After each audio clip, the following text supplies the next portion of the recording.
Welcome back to episode 4 of my little podcast series. Today I'm going to be talking about my favorite movies and TV shows. I'm going to be talking about The Walking Dead because I have gone down a rabbit hole on Pinterest, YouTube, Safari, Google, just, looking up, oh my gosh, what happens to this character and what happens to that character? What are the secrets of the show, behind the scenes?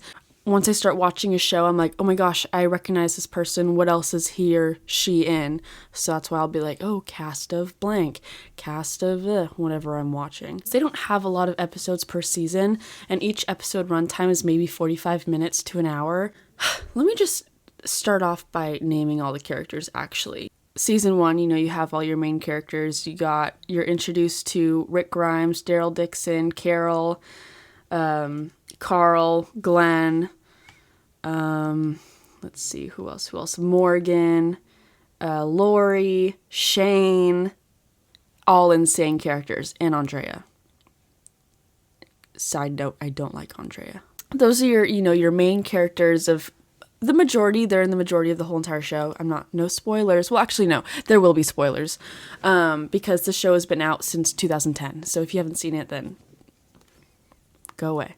I love Daryl Dixon. He's my favorite character throughout the whole entire show. He had a lot of secrets. He wouldn't tell anyone, what his life was like before the apocalypse. And then you have Rick Grimes. Rick Grimes, to me, was 7 out of 10. After the governor is when he turned into a badass. Shane is insane. He's in seasons 1 and 2. And Shane loved Lori. Rick, Lori, and Carl are a family.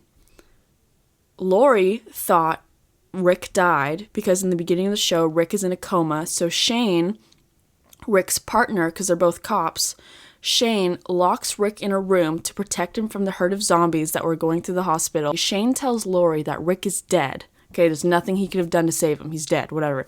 Rick goes off and meets Morgan and his son, and they kind of have an episode or two where they scavenge and do whatever. So Rick meets Morgan, and then Morgan goes away. We don't see Morgan until maybe season 3, I think. Glenn comes in and saves Rick, takes them back to Glenn's camp, which is where they're holding Lori, Carl, and everyone else.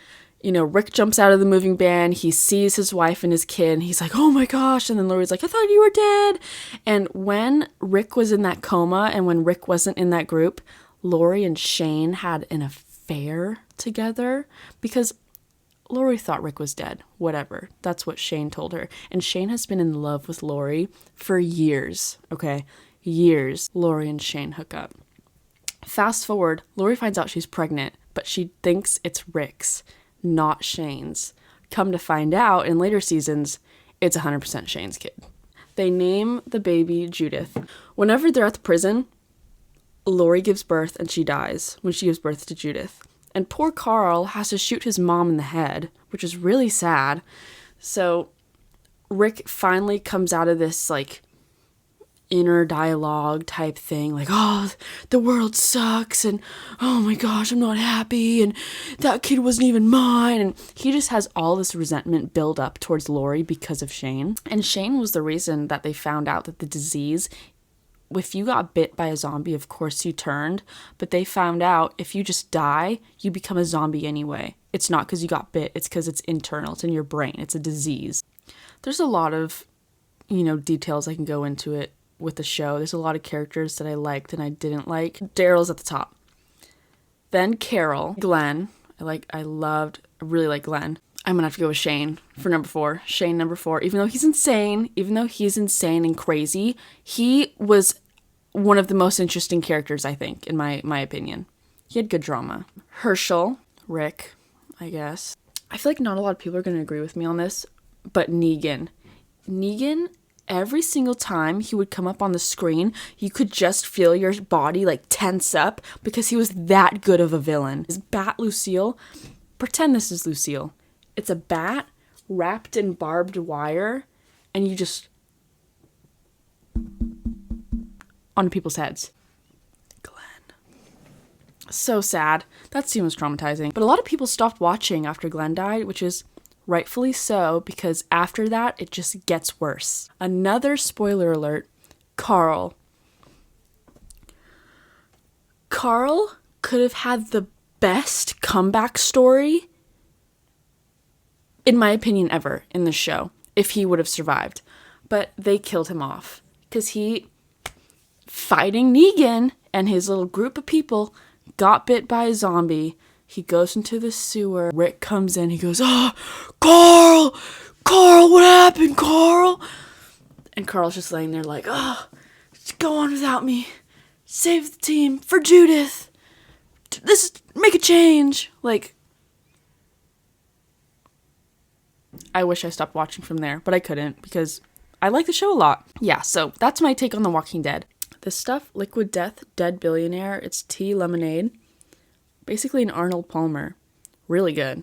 Okay, Sex and the City. If you haven't seen Sex and the City, you should watch it. Ladies, you should watch it. I don't think any guys would like this show. It's about 4 women who are all living in New York and they're trying to navigate their lives as 30-year-olds. There's 6 seasons. It's all on Netflix or HBO Max. The main character, played by Sarah Jessica Parker, Carrie Bradshaw, narrates the whole time. She's a writer. She writes her own newspapers and stuff. And then her friend Samantha Jones, Miranda, Charlotte. Those are the 4 main characters. So Carrie, Samantha, Miranda, and Charlotte. Mr. Big and Carrie Bradshaw are like this. So she runs into him and they just keep bumping into each other. So that's how their relationship starts. Oh, she has a relationship with him and then he's like, "Oh, I don't want to commit." And then she goes, "How come I'm not good enough for you?" Then he's like, "No, you are, come back." And so she comes back and then he goes, "Oh, I don't want to commit." So then she meets Aiden, which is another love interest in hers. Aiden and her were perfect. Aiden and Carrie Bradshaw were perfect for each other. He loved her so much that he proposed to her and she said yes. And then she went back to Mr. Big. And Mr. Big ends up getting married to someone else that's not Carrie. Personally, Mr. Big, I liked Mr. Big in the show. I thought he was cute. I thought, even though him and Carrie had a really bad relationship, they made it work. And I liked that. Aiden was an 8 out of 10. Mr. Big was a 9 out of 10 for me. Each girl in the show, so Carrie, Samantha, Miranda, and Charlotte, all had their own stories kind of going on. Samantha's just obsessed with men. She goes on a bunch of dates. She has relations with a lot of men in the show. Like, she's like an addict in that way in the show. She loves shopping, she's fabulous. I really liked her. She's really funny too. Miranda's the lawyer in this show, okay? She's self-sufficient. She's like, "I don't need a man. I don't need anyone." She's going on all these dates and they're just going horribly wrong. Like, no one's connecting with her except for one guy named Steve. Her and Steve are endgame. Like, they are perfect for each other. They kind of went through rough patches. She ends up getting pregnant. It's his. She keeps it. But they don't get married because she's like, "I can raise it alone and I'm independent." But Miranda, to me in the show, is I thought she was a lesbian. She was a 5 out of 10 for me. Charlotte, so pretty. She's what I want to be when I'm older. She is petite.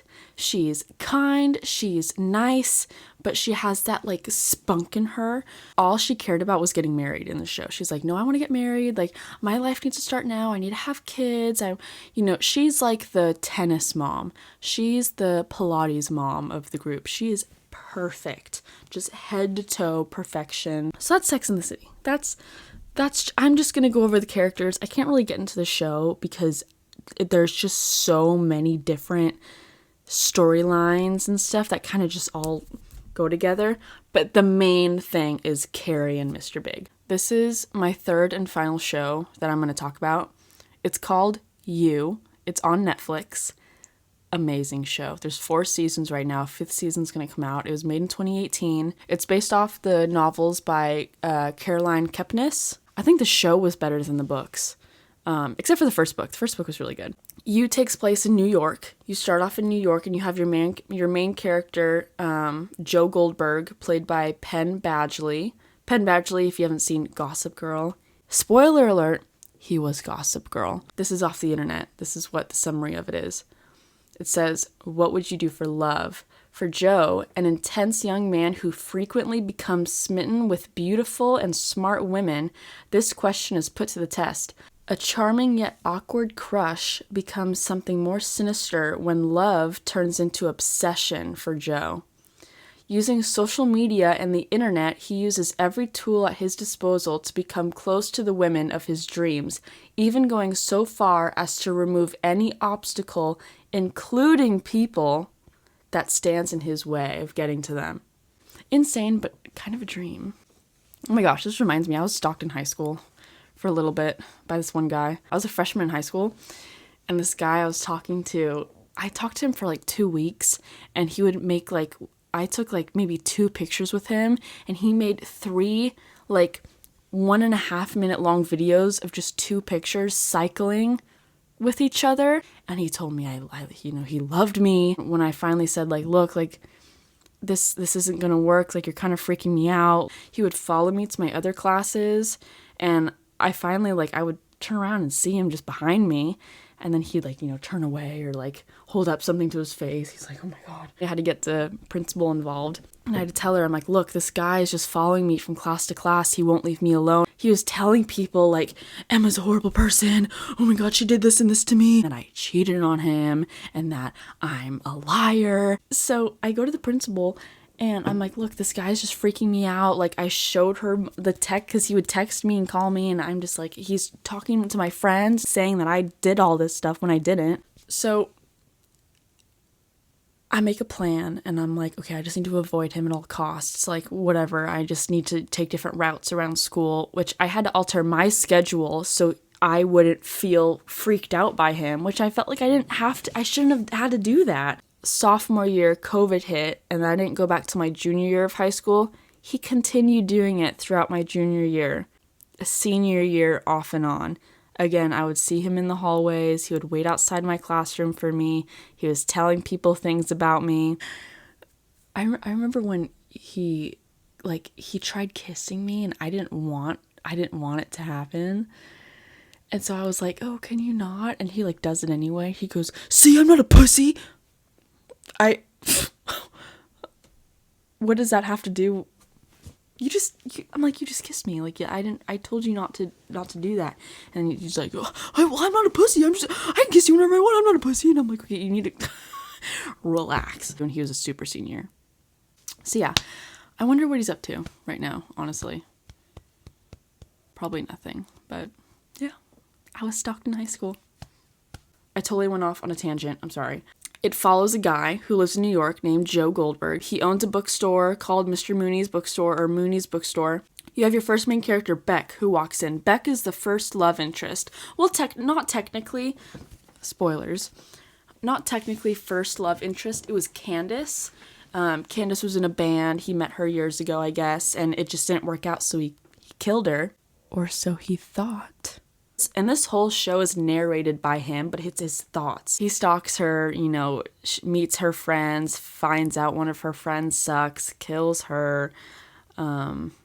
First season, Beck has commitment issues. She has daddy issues. She has a lot of issues. But I really liked Beck. I did. I really liked Beck. I thought she's very pretty. The actress who plays her, Elizabeth Lale, is super pretty. Dr. Nikki, who's played by John Stamos. Beck gets into a relationship type thing with Dr. Nikki. Not really, but she sleeps with him, and then Joe finds out. So Joe kills Beck and then frames Dr. Nikki for killing Beck and buries her in his backyard. Season 2 comes along. New love interest, Love Quinn.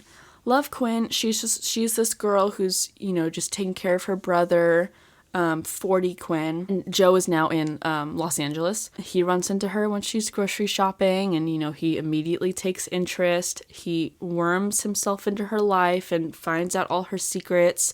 But she has a few secrets of herself. She becomes obsessed with him. Joe, he's like, oh, I need to save her. She's just this innocent woman. He has no idea. And then Candace comes back.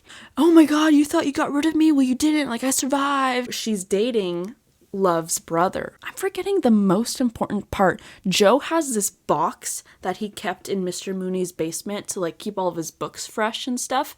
He has this box and he puts people in it.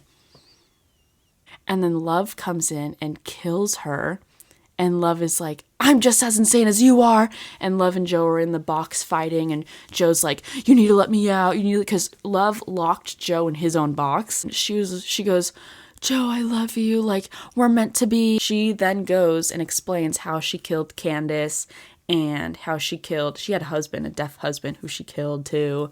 Like, all these people. Season 3, Love is pregnant. She gives birth to this baby boy.